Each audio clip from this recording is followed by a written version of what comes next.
My name is Joey Barton and I am here presenting my Sonar measuring tape. As you can see right now it is in run mode by that LED. I have it pointing roughly about 15 inches to the wall back there. When it is running, the far left number shows the A to D value. The middle number is the temperature, and then you have total counts. And then to the right of that, it is the distance value without temperature component taking effect.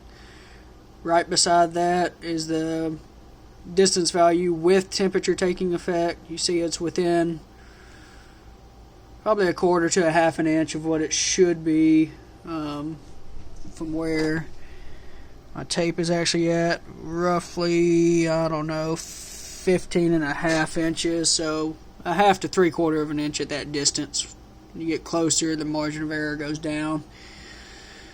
To the right of that is the temperature value again in parentheses.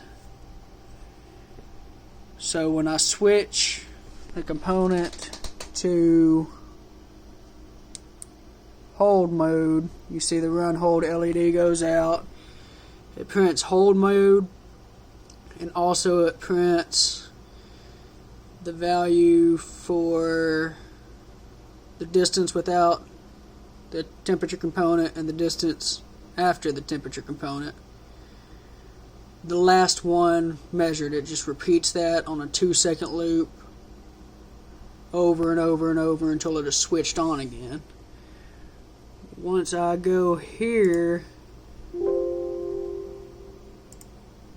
let's go here and edit my code to try to see if we can throw an invalid flag.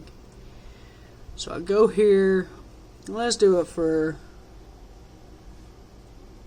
1 microsecond. That may be enough. 30 microseconds is out of range, so it's going to throw invalid for the sonar if it's anything greater than or equal to 30. But I'm not going outside to test this, so we will test it here.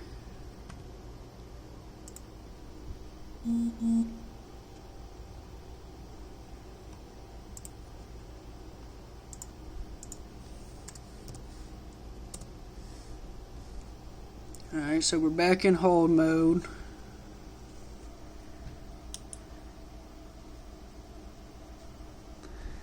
Now we're in run mode, and you see it's throwing invalid because it's taking longer than that to go down and back. We see we now have the run mode LED on and the invalid LED both on, which right here is invalid.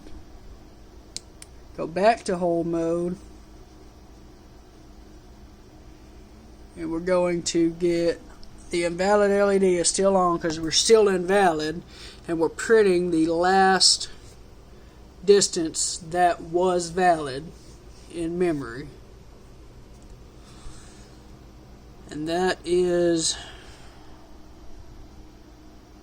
my Sonar tape measure.